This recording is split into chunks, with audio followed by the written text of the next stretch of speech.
Hi hello ನಮಸ್ಕಾರ ರೀ ಸ್ನೇಹಿತರೆ. ಎಲ್ಲ ರೀತಿಯ ಟ್ವಿಸ್ಟ್ ಆ್ಯಂಡ್ ಟರ್ನ್ ಸಿಗ್ತಾ ಇದೆ. ಈ ಕಡೆ ರಾಮಾಚಾರಿಗೆ ಜೈಲಲ್ಲಿ ಎಸ್ಕೇಪ್ ಆಗೋಕೆ ಸಹಾಯ ಮಾಡ್ತಿರೋದು ಯಾರು, ಈ ಕಡೆ ಕೇಕೆ ತಗೊಂಡ ನಿರ್ಧಾರ ಏನು, ಜೊತೆಗೆ ಜಾನಕಿ ಅಮ್ಮನಿಗೆ ವಿಶ್ವ ಗೊತ್ತಾಗೋಯ್ತಾ ತನ್ನ ಮನೇಲಿರೋದು ಕೃಷ್ಣ ಅಂತ. ಈ ಕಡೆ ಚಾರು ಎಲ್ಲವನ್ನ ಕೂಡ ಕೇಳಿಸ್ಕೊಂಡ್ಬಿಟ್ಲ. ಏನಾಗ್ತದೆ ಇಲ್ಲಿ ಎಲ್ಲವನ್ನ ಕೂಡ ತಿಳ್ಕೋಬೇಕು ಅಂದರೆ ಇಲ್ಲಿ ನಮ್ಮ ಈ ಚಾನಲ್ನ ಸಬ್ಸ್ಕ್ರೈಬ್ ಮಾಡಿ, ಹಾಗೆ ಒಂದು ವಿಡಿಯೋವನ್ನು ಪೂರ್ತಿಯಾಗಿ ನೋಡಿ. ಇಲ್ಲಿ ಕೇಕೆ ಬಂದದ್ದೆ ವೈಶ್ವಾಕ ಜೊತೆ ಮಾತಾಡ್ತಿದ್ದಾನೆ. ಈ ಕಡೆ ವೈಶ್ವಾಕ ಅಂತೂ ಕೇಕೆನ ತರಾಟೆಗೆ ತಗೊಂಡಿದ್ದಾಳೆ. ಏನು ಅನ್ಕೊಂಡಿದ್ಯಾ ನೀನು, ಇತ್ತೀಚೆಗೆ ಆ ಮೊದಲೆಲ್ಲ ನಿನಗೆ ಹೇಳಿ ಹೋಗ್ತಾ ಇದ್ಲು ರಾಮಾಚಾರಿಗೆ, ಅವಳು ಎಲ್ಲೇ ಹೋದ್ರು ಎಲ್ಲೇ ಬಂದರು, ಆದರೆ ನಿನ್ನ ಕೇರೆ ಮಾತಿಲ್ಲ. ಈಗ ಅವಳು ಎಲ್ಲಿಗೆ ಬೇಕೋ ಅಲ್ಲಿ ಹೋಗ್ತಾಳೆ, ಎಲ್ಲಿ ಹೋಗ್ತಾಳು ಎಲ್ಲಿ ಬರ್ತಾಳು ಏನೂ ಕೂಡ ಗೊತ್ತಾಗ್ತಿಲ್ಲ. ನೀನು ಅವಳ ವಿಚಾರಿಸ್ಬೇಕು, ನನಗೆ ಹೇಳಿದೆ ಎಲ್ಲಿ ಹೋಗ್ತಿದ್ಯಾ ಅಂತ. ಜಗಳ ಮಾಡಬೇಕು, ಆಗ ಜಗಳ ದೊಡ್ಡದಾಗುತ್ತೆ, ಅಲ್ಲಿ ಕಪಾಳಕ್ಕೆ ಬಾರಿಸು. ಆಗ ಅವಳೇ ಕೋಪ ಮಾಡಿಕೊಂಡು ತಿರುಗಿಸಿ ನಿನ್ನ ಜೊತೆ ಜಗಳ ಮಾಡಿ ಮನೆಯಿಂದ ಹೋಗ್ತಾಳೆ ಅಂತ ಹೇಳ್ತಿದ್ರೆ ನಿಜವಾಗ್ಲೇ ಕಪಾಳಕ್ಕೆ ಬಾರಿಸ್ಬೇಕಾಗಿರೋದು ಚಾರು ಅದಕ್ಕೆಲ್ಲ ನಿನಗೆ ಅಂತ ಹೇಳಿ ಕೇಕೆ ಅನ್ಕೋತಾನೆ. ಈ ಕಡೆ ಅದೆಲ್ಲ ನನ್ನಿಂದ ಸಾಧ್ಯ ಇಲ್ಲ ಅಂತ ಹೇಳ್ತಿದ್ರೆ ಏನು ಅನ್ಕೊಂಡಿದ್ಯಾ ನೀನು. ಮಾನ್ಯತಾ ಮೇಡಮ್ ACP ಇಬ್ಬರು ಕೂಡ ನೀನು ಎಲ್ಲ ಕೇಸ್ಗಳನ್ನ ಖುಲಾಸೆ ಮಾಡ್ತೀನಿ ಅಂತಿದ್ದಾರೆ. ಕೋಟಿ ದುಡ್ಡು ಕೊಟ್ಟಿದ್ದಾರೆ. ನನಗೆ ಕೊಟ್ಟಿರೋದು ಜಸ್ಟ್ 5 ಲಕ್ಷ ರೂಪಾಯಿ. ಅದಕ್ಕೆ ನಾನು ಇಷ್ಟೆಲ್ಲ ಕೆಲಸ ಮಾಡ್ತಿದ್ದೀನಿ, ನಿನಗೆ ಸಹಾಯ ಮಾಡ್ತಿದ್ದೀನಿ. ಆದರೆ ನೀನು ನೋಡಿದ್ರೆ ನನಗೆ ಈ ರೀತಿ ಮಾತಾಡ್ತಿದ್ಯಲ್ಲ. ಕೋಟಿ ದುಡ್ಡು ತೊಗೊಂಡು ಅವ್ರಿಗೆ ನಿಯತ್ತಾಗಿದ್ದು ಕೆಲಸ ಮಾಡಬೇಕು ಅನ್ನಿಸ್ತಿಲ್ವ. ಈ ವಿಷಯ ಎಲ್ಲ ಗೊತ್ತಾದರೆ ಅವ್ರನ್ನ ನಿಮ್ಮ ಬಿಡ್ತಾರೆ ಅಂತ ಅಂದ್ಕೊಂಡಿದ್ದೆ, ಶೂಟೌಟ್ ಮಾಡಿಬಿಡ್ತಾರೆ ಅಂತ ವೈಶ್ವಕ ಹೇಳ್ತಿದ್ರೆ ನಿನ್ಗೆ ಅದೆಲ್ಲ ಬೇಕಾಗಿಲ್ಲ. ನಾನು ಒಮ್ಮೆ ನನ್ನ ಕೆಲಸ ತೊಗೊಂಡೆ, ಅದನ್ನು ಹೇಗೆ ಕಂಪ್ಲೀಟ್ ಮಾಡಬೇಕು ಅಂತ ಗೊತ್ತದೆ. ನೀನು ಜಿಪ್ ಹಾಕ್ಕೊಂಡಿದ್ರೆ ಸಾಕು, ನನ್ನ ವಿಷಯಕ್ಕೆ ಬರೋ ಅವಶ್ಯಕತೆ ಇಲ್ಲ. ನೀನೆಲ್ಲ ನನಗೆ ಡೀಲ್ ಕೊಟ್ಟಿರೋದು. ಮಾನ್ಯತಾ ಬಂದು ನನ್ನನ್ನು ಕೇಳಿ, ನಾನು ಉತ್ತರ ಕೊಡ್ತೀನಿ. ಹೌದು, ಮಾನ್ಯತಾ ಚಾರುನ ಈ ಮನೆಯಿಂದ ಕಳಿಸ್ಬೇಕು ಅಂದರೆ ಒಂದು ಅರ್ಥ ಇದೆ. ಯಾಕಂದರೆ ಚಾರು ತುಂಬ ಶ್ರೀಮಂತರ ಮನೆ ಹುಡುಗಿ, ಇವರು ಬಡವ್ರ ಮನೆಗೆ ಬಂದು ಸೇರ್ಕೊಂಡಿರೋದು ಅವ್ರ ಅಮ್ಮಂಗೆ ಇಷ್ಟ ಇಲ್ಲ. ಹಾಗಾಗಿ ತನ್ನ ಮಗಳನ್ನ ಇಲ್ಲಿಂದ ದೂರ ಮಾಡಬೇಕು, ಶ್ರೀಮಂತರಿಗೆ ಕೊಟ್ಟು ಮದುವೆ ಮಾಡಬೇಕು ಅನ್ನೋ ಅರ್ಥ ಇದೆ. ಅವಳು ಅದಕ್ಕೆ ನಂಗೆ ಆಫರ್ ಕೊಟ್ಟಿದ್ದಾಳೆ, ಡೀಲ್ ಕೊಟ್ಟಿದ್ದಾಳೆ. ಆದರೆ ನೀನು ಯಾಕೆ ಈ ಮನೆಯವ್ರ ವಿರುದ್ಧ ಕತ್ತಿ ಮಸತಿದ್ಯಾ, ಮಾವನೇ ಕೊಲ್ಲೋಕೆ ಹೋಗ್ತಿದ್ಯಾ, ಈ ರೀತಿ ಎಲ್ಲ ಮಾಡ್ತಾ ಇದೆಯಾ. ಮನೆ ಮಗಳಾಗಿ ಮನೆ ಸುಸಿಯಾಗಿ ಮನೇನ ಕಾಪಾಡಬೇಕು ಆ ಚಾರು ಥರ. ಆದರೆ ನೀನು ಮಾಡ್ತಿರೋ ಕೆಲಸನೂ ಯಾಕೆ ಆ ರೀತಿ ಮಾಡ್ತಿದ್ಯಾ ಅಂತ ಕೇಳ್ತಿದ್ರೆ ಇಲ್ಲಿ ವೈಶ್ವಕ ಸತ್ವ ಹೇಳಿದೆ ಅಲ್ಲಿಂದ ಪೀರಿ ಕೇಳ್ತಾರೆ. ಆದರೆ ಇಲ್ಲಿ ಕೇಕೆ ಮಾತ್ರ ಯಾವುದೇ ಕಾರಣಕ್ಕೂ ಈ ಮನೆ ಹೊಡೆಯೋದಕ್ಕೆ ಬಿಡೋದಿಲ್ಲ. ಈ ಮನೇಲಿ ಇರುವುದೇ ನಾನು ಈ ಮನೆ ಕಾಪಾಡೋದಕ್ಕೆ. ನಿಮ್ಮನ್ನೆಲ್ಲ ಸರಿಯಾಗಿ ಹದ ಕಟ್ಟಿ ನಿಮ್ಮನ್ನು ಬಂಡವಾಳ ತಿಳ್ಕೊಂಡು ನಿಮಗೆಲ್ಲ ಬುದ್ಧಿ ಕಲಿಸ್ತೀನಿ, ಈ ಮನೇನ ಕಾಪಾಡ್ತೀನಿ, ಮನೆ ಮಗ ಆಗಿ ಅಂತ ಕೇಕೆ ಅನ್ಕೋತಾನೆ. ನಂತರ ಈ ಕಡೆ ಚಾರು ಜೈಲಿಗೆ ಹೋಗಿ ಬರ್ತಾಳೆ. ಜೈಲಲ್ಲಿ ಅವಳಿಗೆ ಬಿಗ್ಗೆಸ್ಟ್ ಟ್ವಿಸ್ಟ್ ಕಾದಿತ್ತು. ಈ ಕಡೆ ಚಾರಿ ಹೇಳಿದ ಮಾತುಗಳು ಅವಳಿಗೆ ಶಾಕ್ ತರಿಸಿತ್ತು. ಬಿಕಾಸ್ ಸೆಂಟ್ರಲ್ ಜೈಲಿಗೆ ಹೋಗೋ ಸಾಧ್ಯತೆ ಇದೆ.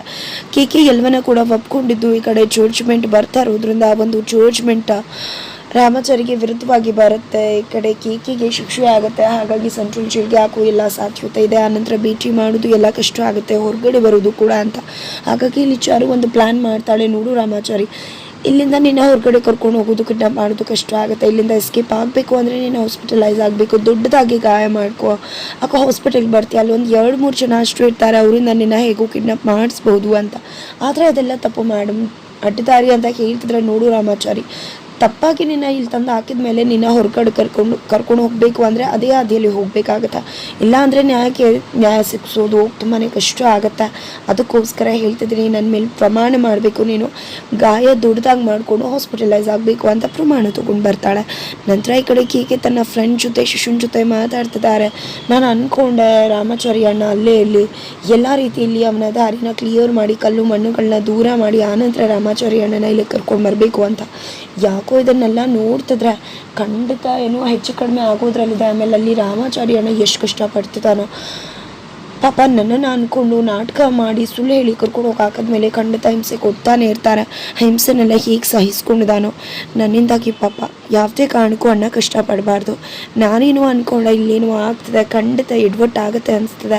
ಅದಕ್ಕೋಸ್ಕರ ಮೊದಲು ರಾಮಾಚಾರಿ ಅಣ್ಣನ ಅಲ್ಲಿಂದ ಕರ್ಕೊಂಡು ಬರಬೇಕು, ಈ ವಿಶ್ವ ಸತ್ಯ ಎಲ್ಲ ಹೇಳ್ಬಿಡ್ಬೇಕು ಅಂತ ಹೇಳ್ತಿದ್ರೆ, ಏನು ಹೇಳ್ತಿದ್ಯಾ ಅಣ್ಣ ನೀನು, ಹಾಗಾದರೆ ಎಲ್ಲ ಸತ್ಯನ ಮನೆಯವ್ರಿಗೆಲ್ಲ ಹೇಳ್ಬಿಡ್ತೀಯ, ಆಮೇಲೆ ಏನೆಲ್ಲ ಆಗುತ್ತೆ ಗೊತ್ತಿದೆಯಾ ಅಂದಾಗ ಏನಾಗುತ್ತೋ ಆಗಲಿ ಅಂತ ಹೇಳ್ತಿದ್ದಾರೆ. ನಿನ್ನನ್ನು ಪೊಲೀಸವ್ರಿಗೆ ಒಪ್ಪಿಸಿ ಜೈಲಿಗೆ ಹಾಕ್ಬಿಟ್ರೆ ಎಲ್ಲ ಏನು ಮಾಡೋದು ಅಂದಾಗ ತಪ್ಪು ಮಾಡಿದ್ದೀನಿ, ಹಾಕ್ಸ್ಲಿ ಬಿಡು, ಅದರಲ್ಲಿ ಏನೂ ತಪ್ಪಿಲ್ಲ ಅಲ್ವಾ. ಈ ಮನೆ ಮಗನಾಗಿ ನನ್ನ ಧರ್ಮ ಕರ್ತವ್ಯನ ನಾನು ಮಾಡಬೇಕಾಗಿತ್ತು, ಅವತ್ತು ಪೂಜೆ ಮಾಡಬೇಕಾಗಿತ್ತು. ಆ ವೈಶ್ವಕ ಹಾಳು ಮಾಡಿದ್ಲು. ರಾಮಾಚಾರಿ ಅಣ್ಣನಾರು ಹೊರಗಡೆ ಬಂದು ಕರ್ಕೊಂಡು ಬರ್ತೀನಿ, ನಾನು ಮಾಡಿರೋ ಪಾಪನ ಕಳ್ಕೋತೀನಿ, ಈ ಮನೆನ ಕಾಪಾಡಬೇಕು, ಅದನ್ನು ಕೂಡ ಮಾಡ್ತೀನಿ. ಎಲ್ರಿಗೂ ಕೂಡ ಹೇಳೋಕ್ಕಾಗೋದಿಲ್ಲ. ಚಾರು ಅದಕ್ಕೆ ಎಲ್ಲ ವಿಷಯ ಕೂಡ ಹೇಳ್ಬಿಡ್ತೀನಿ. ನಾನು ಚಾರು ಅದಕ್ಕೆ ಇಬ್ಬರು ಕೂಡ ಸೇರಿಕೊಂಡು ರಾಮಾಚಾರಿ ಅಣ್ಣನ ಕರ್ಕೊಂಡು ಬರ್ತೀವಿ ಅಂತಂದರೆ ಈ ಕಡೆ ರೋಡಲ್ಲಿ ಹೋಗ್ತಿರೋ ಚಾರು ಇವರಿಬ್ಬರನ್ನ ಮಾತಾಡ್ತಿರೋದು ನೋಡಿ ಏನೋ ಇವರು ಸ್ಕೆಚ್ ಹಾಕ್ತಿದಾರಲ್ಲ ಅಂತ ಅನ್ಕೋತಿದ್ದಾರೆ. ಜೊತೆಗೆ ಇಲ್ಲಿ ಮಾನ್ಯತಾ ಮಾಡ್ತಿರೋ ಕೆಲಸ, ಮಾನ್ಯತಾ ಮಾತನ್ನು ಕೇಳಿಕೊಂಡು ತನ್ನ ಮನೆಗೆ ದ್ರೋಹ ಮಾಡೋಕೆ ಬಂದು ಅಣ್ಣನ ಜೈಲ್ ಕಳಿಸಿದ್ದು, ಜೊತೆಗೆ ಅಲ್ಲಿ ಮಾನ್ಯತಾ ಮಗಳಿಗೆ ಮೋಸ ಮಾಡ್ತಿರೋದು, ಈ ಕಡೆ ವೈಶ್ವಾಕ ಅದಕ್ಕೆ ಆಗಿತ್ಕೊಂಡು ಸೊಸೆ ಆಗಿತ್ಕೊಂಡು ಮನೆಗೆ ಮೋಸ ಮಾಡ್ತಿರೋದು, ಇದೆಲ್ಲವನ್ನ ಕೂಡ ಕೆ ಹೇಳ್ತಿದ್ದಾನೆ. ಬಟ್ ಈ ಕಡೆ ಚಾರುಗೆ ಯಾವುದೊಂದು ಕೂಡ ಕೇಳಿಸ್ತಿಲ್ಲ. ಬಟ್ ಅವಳಿಗೆ ಗೊತ್ತಾಗ್ತಿರೋದು ಒಂದೇ, ಇವನೇನೋ ಸ್ಕೆಚ್ ಮಾಡ್ತಿದ್ದಾನೆ, ಸ್ಕೆಚ್ ಏನು ಅಂತ ತಿಳ್ಕೊಬೇಕು ಅಂತ. ಬಿಕಾಸ್ ಅವಳು ತಲೆಯಲ್ಲಿ ಕುತ್ಕೊಂಡ್ಬಿಡಿದೆ ಕೆ ತುಂಬಾ ಕೆಟ್ಟವನು ಹಾಗೆ ಹೀಗೆ ಅಂತ. ಬಟ್ ರಾಮಾಚಾರಿ ಥರ ಬದಲಾಗಿರೋದನ್ನು ಕೂಡ ನೋಡ್ತಿದ್ದಾಳೆ. ಬಟ್ ಅದನ್ನು ನಂಬಿಸೋಕೆ ಅಂತ ಅನ್ಕೊಂಡ್ಬಿಟ್ಟಿದ್ದಾಳೆ. ಇದೆಲ್ಲ ಆಗ್ತಾ ಇದ್ರೆ ದೇವಸ್ಥಾನದಲ್ಲಿ ತನ್ನ ಹರಕೆನಾದರೂ ತೀರಿಸಿದ್ರೆ ತಮ್ಮ ಮಗ ಸಿಗ್ಬಹುದು ಅಂತ ಅನ್ಕೊಂಡು ಜಾನಕಿ ಅಮ್ಮ ಹೋಗಿ ಹರಕೆ ತೀರ್ಸೋಕೆ ಮುಂದಾಗ್ತಿದ್ದಾರೆ. ಹಾಗಾಗಿ ಎಲ್ರಿಗೂ ಕೂಡ ಪ್ರಸಾದ ಕೊಡ್ತಿದ್ದಾರೆ. ದೇವ್ರ ಹತ್ರ ಹೋಗಿ ನನ್ನ ಮಗನ ಈಗಲಾದರೂ ಕರುಣಿಸಿದ್ದೇವೆ, ನನ್ನ ಸಾಯೋದ್ರೊಳಗೆ ನನ್ನ ಮಗನ ನೋಡುವಾಗ ಮಾಡುವ ಅಂತ ಕೇಳ್ಕೊತಿದ್ರೆ ಇದನ್ನು ಎಲ್ಲವನ್ನ ಕೂಡ ಕೃಷ್ಣನ ಅದರ ಕೇಕನ್ನ ಬೆಳೆಸಿ ತಾತ ಗಮನಿಸ್ತಾರೆ. ಹಾಗಾದ್ರೆ ಇವರು ಕೇಕೆ ಅಮ್ಮನ ನಮ್ಮ ಕೃಷ್ಣನ ತಾಯ, ಅದಕ್ಕೋಸ್ಕರ ಇವರು ಹೇಳ್ತಿರೋದು ನೋಡಿದ್ರೆ ದೇವಸ್ಥಾನದಲ್ಲಿ ಮಗು ಕಳ್ಕೊಂಡಿದ್ದು ಅವಳಿ ಜೋಳಿ ಇಷ್ಟು ವರ್ಷಗಳಾಗಿದೆ. ಇದೆಲ್ಲವನ್ನ ಕೂಡ ನೋಡ್ತಾ ಇದ್ರೆ ಇವರು ಕೇಕೆ ಅಮ್ಮನೇ ಅಂತ ಅನ್ಸುತ್ತೆ. ಇವ್ರಿಗೆ ಹೋಗಿ ಅವ್ರ ಮಗ ಬದುಕಿದ್ದಾರೆ, ಅವ್ರ ಮನೇಲೇ ಇದ್ದಾರೆ ಅನ್ನೋ ವಿಷಯ ಹೇಳಬೇಕು ಅಂತ ಟ್ರೈ ಮಾಡ್ತಿದ್ದಾರೆ. ಈ ಕಡೆ ಕ್ಯೂ ಅಲ್ಲಿ ಬಾಪ ಊಟ ಕೊಡ್ತಿದ್ದಾರೆ, ಊಟ ತುಂಬ ಊಟ ಮಾಡುವಂತೆ ಅಂತ ಹೇಳಿ ಕ್ಯೂ ಅಲ್ಲೇ ನಿಲ್ಲಿಸ್ತಾರೆ ಜನಗಳು. ಈ ಕಡೆ ಕ್ಯೂ ಅಲ್ಲೇ ಬಂದು ಊಟ ತಗೋಬೇಕಿದ್ರೆ ಈ ಕಡೆ ನೀವು ಯಾರಿಗೋಸ್ಕರ ಹುಡುಕ್ತಿದ್ರು ಆ ಮಗ ನಿಮಗೆ ಕಳ್ಕೊಂಡಿಲ್ಲ, ನಿಮ್ಮ ಕಣ್ಮುಂದನೇ ಇದ್ದಾನೆ ಅಂತ ಹೇಳ್ತಿದ್ದಾಗೆ ಅವ್ರಿಗೆ ಖುಷಿ ಆಗ್ತದೆ. ಏನೇ ಹೇಳ್ತಿದ್ರ ನೀವು ಅಂತ. ಹೌದು, 22 ವರ್ಷಗಳಿಂದ ನೀವು ಇದೇ ದೇವಸ್ಥಾನದಲ್ಲಿ ನಿಮಗನ್ನ ಕಳ್ಕೊಂಡು ನಾನು ಭಿಕ್ಷೆ ಬೇಡವನು, ಆ ಮಗುನ ಕೈಗೆ ಸಿಕ್ತು, ಹೆಸರು ಕೇಳೋದಕ್ಕೆ ತೊದಲು ನುಡಿಯಲ್ಲಿ ಕೃಷ್ಣ ಅಂತ ಹೇಳ್ದ ಹೊರತು ಇನ್ನೇನು ಕೂಡ ಗೊತ್ತಾಗಲಿಲ್ಲ. ಹಾಗಾಗಿ ಅವತ್ತಿಂದ ನಾನೇ ಆ ಮಗುನ ಬೆಳೆಸ್ತೆ ಅಂತ ಹೇಳಿದ ತಕ್ಷಣ ಜಾನಕಿ ಅವ್ರಿಗೆ ಖುಷಿ ಆಗುತ್ತೆ. ಹಾಗಾದರೆ ನನ್ನ ಮಗ ಭಿಕ್ಷೆ ಬೇಡ್ತಿದ್ದಾನೆ ಅಂದಾಗ ಇಲ್ಲ ಈಗ ಭಿಕ್ಷೆ ಬೇಡ್ತಾ ಇಲ್ಲ ನಿಮಗ ಅಂತ ಹೇಳ್ತಾರೆ. ಒಂದಿನ ಕೂಡ ನಮಗೆ ನಮ್ಮ ಮಗನ ಸುಳಿವೆ ಸಿಕ್ಕಿರಲಿಲ್ಲ ಅಂತ ಹೇಳ್ತಿದ್ದಾರೆ. ಹೌದು, ನನಗೂ ಕೂಡ ಗೊತ್ತಿರಲಿಲ್ಲ. ಇತ್ತೀಚೆಗೆ ನನಗೆ ಒಂದು ಪೇಪರಲ್ಲಿ ನೀವು ಕೊಟ್ಟಿರುವ ಆ್ಯಡ್ ಕಾಣಿಸ್ತು, ಹಾಗಾಗಿ ಅದರಿಂದಾಗಿ ನಾನು ತಿಳ್ಕೊಂಡೆ. ನಿಮ್ಮ ಮಗ ಕೃಷ್ಣಗೂ ಕೂಡ ಹೇಳಿದೆ, ಹೀಗೆ ನಿನ್ನ ತಂದೆ ತಾಯಿ ಒಂದು ಆ್ಯಡ್ನ ಕೊಟ್ಟಿದ್ರು, ಹೋಗು ನಿನ್ನ ಮನೆಗೆ ಅಂತ ಹೇಳಿ ಅಡ್ರೆಸ್ ಕೂಡ ಕೊಟ್ಟು ಕಳಿಸ್ದೆ. ಅವನು ಕೂಡ ಆಲ್ರೆಡಿ ನಿಮ್ಮ ಮನೆಗೆ ಬಂದಿದ್ದಾನಲ್ವಾ ಅಂತ ಹೇಳ್ತಿದ್ರೆ, ಇಲ್ಲ ನಾನು ನನ್ನ ಮಗನ ನೋಡೇ ಇಲ್ಲ ಅಂದಾಗ, ಹೌದಾ ನೋಡಿಲ್ವಾ, ಹಾಗಾದರೆ ನೀವೇನು ಯೋಚನೆ ಮಾಡಬೇಡಿ, ನೀವು ಮನೆಗೆ ಹೋಗಿ, ನಿಮ್ಮ ಮಗ ಎಲ್ಲೂ ಕಳೆದೋಗಿಲ್ಲ, ಆಲ್ರೆಡಿ ನಿಮ್ಮ ಮಗನಿಗೆ ನೀವು ಇರೋ ವಿಶ್ವ ನಿಮ್ಮ ಮನೆ ಎಲ್ಲ ಕೂಡ ಗೊತ್ತಾಗಿದೆ, ಖಂಡಿತ ಬಂದೇ ಬರ್ತಾನೆ ಅಂತ ಹೇಳ್ತಾರೆ. ಈ ಕಡೆ ಜಾನಕಿ ಅವ್ರಿಗೆ ಎಲ್ಲಿಲ್ದಿರೋ ಖುಷಿ, ಆಗಿದ್ರೆ ನನ್ನ ಮಗ ಬರ್ತಾನೆ, ಹಾಗಾದರೆ ನನ್ನ ಮಗ ನನಗೆ ಸಿಕ್ಬಿಟ್ಟ ಅಂತ ಹೇಳಿ ಖುಷಿ ಪಡ್ತಿದ್ದಾರೆ. ಈ ಕಡೆ ನನ್ನ ಮಗ ಬರ್ತಾನೆ, ನನ್ನ ಮಗ ಸಿಗ್ತಾನೆ ಅಂತ ಮನೆಗೆ ತುಂಬ ಖುಷಿಯಿಂದ ಬರ್ತಿದ್ದಾರೆ. ಈ ಕಡೆ ರಾಮಾಚಾರಿಗೂ ಕೂಡ ಹೇಳ್ತಿದ್ದಾರೆ, ಈ ಕಡೆ ಚಾರಿಗೆ ಗೊತ್ತಿದೆ ನಾನೇ ಕೇಕೆ ಅಂತ, ಬಟ್ ಅದನ್ನೇ ಹೇಳ್ಕೊಳ್ಳೋದು ಕಷ್ಟ ಆಗ್ತಿದೆ. ಈ ಕಡೆ ಚಾರುಗೂ ಹೇಳ್ತಿದ್ರೆ, ಚಾರುಗೂ ಆಲ್ರೆಡಿ ಗೊತ್ತಿದೆ ಕೃಷ್ಣನೇ ನಿಮ್ಮ ಮಗನೇ ನಿಮ್ಮ ಮುಂದೆ ಇದ್ದಾನೆ, ಆದರೆ ನಿಮಗೆ ಗೊತ್ತಾಗ್ತಿಲ್ಲ ಅಂತ ಇಷ್ಟೆಲ್ಲ ಆಗ್ತಿದ್ರೆ. ಆ ಕಡೆ ರಾಮಾಚಾರಿ ತನ್ನ ಸ್ನೇಹಿತರು ಜೊತೆ ಜೈಲಲ್ಲಿ ನನ್ನ ಹೆಂಡತಿ ಹೇಳಿದಾಳೆ, ಹೀಗಾದರೂ ಮಾಡಿ ದೊಡ್ಡ ಗಾಯ ಮಾಡ್ಕೊಳ್ಳಿ ಅಕ್ಕ, ಅಲ್ಲಿಂದ ನಿಮ್ಮನ್ನ ಎಸ್ಕೇಪ್ ಮಾಡಿಸ್ತೀನಿ ಅಂತ. ಆದರೆ ಯಾರು ಮಾಡ್ತಾರೆ ಹೇಗೆ ಎಸ್ಕೇಪ್ ಆಗೋದು ಅಂತ ಹೇಳ್ತಿದ್ರೆ, ಯಾರು ನಿನ್ನ ತುಂಬ ಚೆನ್ನಾಗಿ ಹೊಡಿಬೇಕು, ಆಗ ಮಾತ್ರ ನಿನ್ನನ್ನು ಇಲ್ಲಿಂದ ಹಾಸ್ಪಿಟಲ್ಗೆ ಸೇರಿಸ್ತಾರೆ ಅಂತ ಹೇಳ್ತಾರೆ. ಯಾರಿದ್ದಾರೆ ಹೊಡಿಯೋದಕ್ಕೆ ಅಂತದಾಗೆ ರೌಡಿ ಬರ್ತಾರೆ, ನಾನು ಮಾಡ್ತೀನಿ ಅಂತಿದ್ದಾಗ ನೀವ ಅಂದಾಗ, ಹೌದು ನಾನು ನಿನ್ನ ಬಗ್ಗೆ ಕೆಟ್ಟದಾಗ ತಿಳ್ಕೊಂಡು ನಿನಗೆ ತುಂಬಾ ತೊಂದರೆ ಕೊಟ್ಟಿದ್ದೀನಿ, ಆದರೆ ಅಂಥ ಪರಿಸ್ಥಿತಿಯಲ್ಲಿ ನನ್ನ ಸಾವಿರ ಬದುಕಲ್ಲಿ ಯಾರು ಕೂಡ ನನ್ನ ಜೊತೆಯಾಗಿ ಬರಲಿಲ್ಲ. ಆದರೆ ನಿನಗೆ ಅಷ್ಟೆಲ್ಲ ತೊಂದರೆ ಮಾಡಿದರೂ ಕೂಡ ನೀನು ಏನೂ ಯೋಚನೆ ಮಾಡಿದೆ ನನ್ನ ಜೀವನ ಬಂದು ಉಳಿಸ್ದೆ. ಹಾಗೆ ನೀನು ಕೂಡ ಸುಮ್ಮನೆ ಇರ್ಬೋದಿತ್ತು ಬೇರೆಯವ್ರ ರೀತಿ, ಬಟ್ ನೀನು ಆ ಕೆಲಸ ಮಾಡಲಿಲ್ಲ.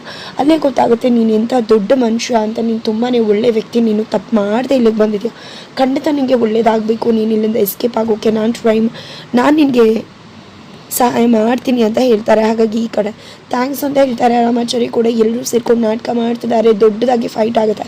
ರಾಮಾಚಾರಿ ಚೆನ್ನಾಗಿ ಅವ್ರ ಹತ್ರ ಉಡಿಸ್ಕೊತಾನೆ. ಈ ಕಡೆ ರಾಮಾಚಾರಿ ಸ್ಥಿತಿ ಗಂಭೀರ ಆಗಿದೆ. ಹಾಗಾಗಿ ಜ್ಯುವೆಲ್ಲರಿ ಎಲ್ಲರೂ ಕೂಡ ಮಾತಾಡಿ ಮೊದಲು ರಾಮಾಚಾರಿಯನ್ನು ಹಾಸ್ಪಿಟಲ್ಗೆ ಸೇರಿಸಬೇಕು ಅಂತ ಹಾಸ್ಪಿಟಲ್ಗೆ ಸೇರಿಸ್ತಿದ್ದಾರೆ. ಈ ಕಡೆ ವಿಶ್ವ ಚಾರುಗೂ ಕೂಡ ಗೊತ್ತಾಗ್ತಿದೆ, ಚಾರುಗೆ ಗೊತ್ತಾಗ್ತಿದ್ದಂತೆ ತನ್ನ ಗಂಡನ ಹೇಗಾದರೂ ಮಾಡಿ ಅಲ್ಲಿಂದ ಎಸ್ಕೇಪ್ ಮಾಡಬೇಕು ಅಂತ ಪ್ಲ್ಯಾನ್ ಮಾಡ್ತಿದ್ದಾರೆ. ಇಷ್ಟೆಲ್ಲವೂ ಕೂಡ ಆಗ್ತಿದ್ರೆ ಈ ಕಡೆ ಕೇಕೆ ಹೋಗಿ ಅದಕ್ಕೆ ಎಲ್ಲ ವಿಶ್ವನ ಕೂಡ ಹೇಳ್ಬಿಡ್ತಾನೆ. ಕೇಕೆ ಚಾರುನೇ ಸೇರಿಕೊಂಡು ಈ ಕಡೆ ರಾಮಾಚಾರಿನ ಕಿಡ್ನಾಪ್ ಮಾಡೋ ಪ್ರಯತ್ನ ಮಾಡ್ತಾರೆ, ಅಥವಾ ಕೇಕೆನೇ ಮಾಡ್ತಾನೆ. ಏನು ಮಾಡ್ಬೋದು ಇದ್ದಾರೆ ಚಾರುಗೆ ಸಹಾಯ ಮಾಡೋದು ಯಾರಾಗಿದೆ, ಇದು ಎಲ್ಲವನ್ನ ಕೂಡ ತಿಳ್ಕೊಬೇಕು ಅಂದರೆ ಈಗಲೇ ನಮ್ಮ ಈ ಚಾನಲ್ನ ಸಬ್ಸ್ಕ್ರೈಬ್ ಮಾಡಿ. ಹಾಗೆ ಮುಂದೆ ನಾವು ವೀಚಿಗೋಸ್ಕರ ವೀಚ್ ಮಾಡೋದನ್ನು ಮರಿಬೇಡಿ.